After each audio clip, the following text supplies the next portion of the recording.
Raymond Boudreau, président fondateur de la Fraisonnée. Et produire de la fraise en Abitibi, ça a été un défi pour nous. À cause du microclimat du lac Abitibi, on a réussi quand même à produire un bon fruit de qualité, mais pas en quantité, parce qu'à cause de notre climat nordique, quand même, le fruit ne produit pas assez suffisamment pour être rentable. Donc, cela nous a amené tout doucement à faire une tartinade aux fraises. Et cette tartinade-là, elle était assez exceptionnelle à cause que sa conjoncture de fabrication a été innovée par moi-même. Et à force de travailler dessus, on a sorti un produit assez exceptionnel. Cette tartinade-là s'est retrouvée partout au Québec actuellement. Mais si on recule dans le passé, avant la fondation de cette entreprise-là, moi, je suis né sur une ferme où il y avait un bonheur sur cette terre-là. Et on a quand même été élevé dans des bons parents et tout. Et de fil en aiguille, bien, j'ai subi l'influence des amis qu'on avait à l'époque. Parce qu'on a tombé dans l'époque des Peace and Love. Moi, j'étais dans les années 70. Bien, c'était à la mode à l'époque, les jeunes de mon temps, jusqu'à 18-20 ans, bien, on avait une révolution en dedans de nous-mêmes, quelque chose qui nous poussait à changer les choses au niveau des gouvernements. Et on a comme penché sur un côté qui s'est appelé le Peace and Love, où ça a fait vraiment un mouvement mondial, finalement, où ce mouvement-là, finalement, il entraînait les gens dans la drogue, la liberté, puis la libération même du sexe et de tout ce qui c'est que le Peace and Love peut avoir entraîné à l'époque. Bon, ben moi, facile d'influenceur. J'ai très facile d'influencer. Fait que j'avais des amis qui m'influençaient puis qui m'entraînaient, finalement, dans l'absorption de drogue dure, d'alcool. Vite, je suis venu alcoolique et narcomane.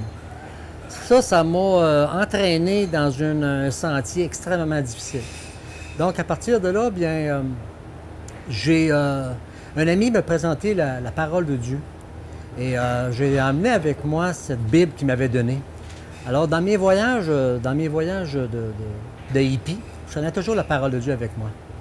Et souvent, je lisais la parole de Dieu et je ne voulais pas abandonner la vie que je faisais à hippie et ce que la parole de Dieu me disait, dans le sens de tu dois marcher dans les voies de Dieu et non pas dans la voie que toi, tu vas avoir choisie. La parole de Dieu me disait constamment, je lisais toujours le même verset, c'est que tu ne peux pas servir 2 maîtres à la fois. Donc, j'étais à servir 2 maîtres, moi. J'avais ma vie, mes drogues, mon alcool et la parole de Dieu que j'adorais, que j'aimais. Jusqu'au jour où, dans un de mes voyages, j'ai pris une drogue dure et ça m'a apporté presque à mourir.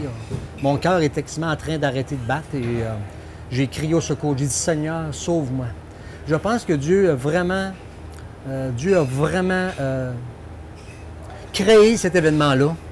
Il a vraiment, véritablement, à ce moment-là, Dieu a ouvert mes yeux sur la condition que je vivais.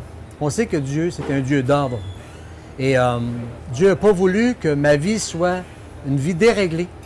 Se servir de Dieu pour te servir toi-même, Dieu n'accepte pas ces choses-là.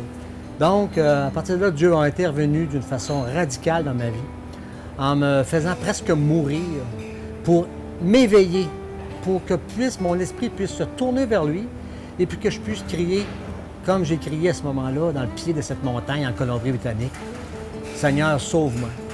Et le Seigneur a mis sa main sur moi et à ce moment-là, c'était instantané. Mon cœur s'est éveillé et j'ai pu véritablement découvrir qui était mon Sauveur, le Seigneur Jésus, qui m'a sorti des ténèbres de l'alcool et de la drogue. À ce moment-là, je me suis éveillé, j'ai vu ma condition humaine, la condition que je marchais j'avais les cheveux longs, ma barbe longue, j'étais comme toute sale. Je ne savais même pas à quel endroit j'étais. Je savais que j'étais en Colombie-Britannique quelque part, mais avec l'alcool et les drogues, j'étais complètement perdu. C'est à partir de ce moment-là que, véritablement, j'ai redescendu en Abitibi, je suis venu retrouver ma femme puis mes enfants. J'ai dit, me voici, j'arrive. Puis là, je parlais de l'Évangile à tout le monde. J'en parlais aux Indiens, j'étais heureux d'avoir véritablement rencontré le Seigneur et qu'est-ce qu'il avait véritablement fait dans ma vie. Je vous en témoigne aujourd'hui que Dieu est un Dieu puissant qui agit dans les vies lorsqu'on se tourne vers lui.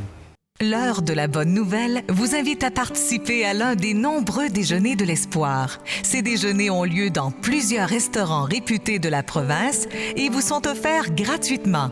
Pour connaître les détails concernant l'endroit, la date et l'heure pour votre région, composez le numéro sans frais 1-866-509-1319.